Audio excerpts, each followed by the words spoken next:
বাংলা বাংলা বিশ্বব্যাপী সপ্তম সর্বাধিক কথ্য ভাষা, যেখানে 228 মিলিয়নেরও বেশি স্থানীয় ভাষাভাষী রয়েছে।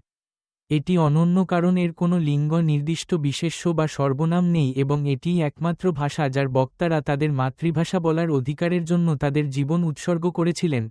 21 ফেব্রুয়ারি 1952, যার ফলে ইউনেস্কো এটিকে আন্তর্জাতিক মাতৃভাষা দিবস হিসেবে স্বীকৃতি দেয়।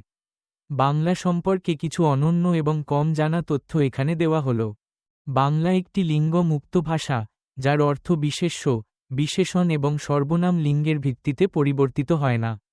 জাতীয় সঙ্গীতের স্রষ্টা রবীন্দ্রনাথ ঠাকুর, যিনি বাংলায় ভারতীয় জাতীয় সঙ্গীত জন গণ মন লিখেছিলেন, তিনি বাংলাদেশের জাতীয় সঙ্গীত আমার সোনার বাংলা একই ভাষায় রচনা করেছিলেন। 1913 সালে সাহিত্যে নোবেল পুরস্কার লাভকারী প্রথম এশীয় ব্যক্তি ছিলেন রবীন্দ্রনাথ ঠাকুর, তার রচনা গীতাঞ্জলির জন্য, যা মূলত বাংলা ভাষায় লেখা হয়েছিল। বিশ্বব্যাপী জনপ্রিয়তা, ফরাসি ভাষার পরেই এটিকে বিশ্বের দ্বিতীয় সবচেয়ে সুন্দর ভাষা হিসেবে উল্লেখ করা হয়। উৎপত্তি ও লিপি, পূর্ব নাগরী লিপি ব্যবহার করে সংস্কৃত এবং মাগধী প্রাকৃত থেকে এই ভাষাটির উৎপত্তি। বিবর্তনীয় ইতিহাস, বাংলার একটি সমৃদ্ধ 1400 বছরের পুরনো সাহিত্যিক ইতিহাস রয়েছে, যা বাঙালি নবজাগরণের সময় ব্যাপকভাবে বিকশিত হয়েছিল। 1948-1956 সালের বাংলা ভাষা আন্দোলন, পাকিস্তানে বাংলাকে একটি সরকারি ভাষা হিসেবে দাবি করে, জাতীয়তাবাদকে উস্কে দেয়, যা অবশেষে 1971 সালে বাংলাদেশের স্বাধীনতার দিকে পরিচালিত করে। বাংলা ভাষা আন্তর্জাতিকভাবে বিশেষ স্বীকৃতি অর্জন করেছে।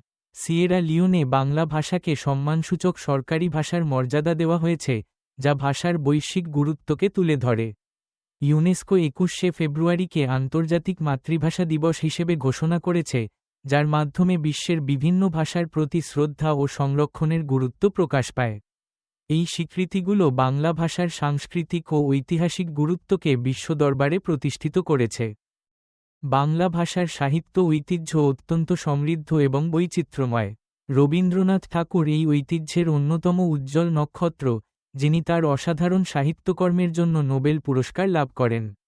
তিনি শুধু কবিতায় নয়, উপন্যাস, নাটক ও সঙ্গীতেও অনন্য অবদান রেখেছেন। উল্লেখযোগ্যভাবে, ভারত ও বাংলাদেশের জাতীয় সঙ্গীত তারই রচনায় সৃষ্টি হয়েছে, যা তার আন্তর্জাতিক স্বীকৃতি ও প্রভাবকে আরও সুস্পষ্ট করে তোলে। বাংলা সাহিত্য প্রায় 1400 বছরের দীর্ঘ ইতিহাসে অসাধারণ বিকাশ ঘটিয়েছে। এই সাহিত্য বাংলা রেনেসাঁর সময়কালেও গুরুত্বপূর্ণ ভূমিকা পালন করেছে, যেখানে সামাজিক ও সাংস্কৃতিক পরিবর্তনের অগ্রদূত ছিল।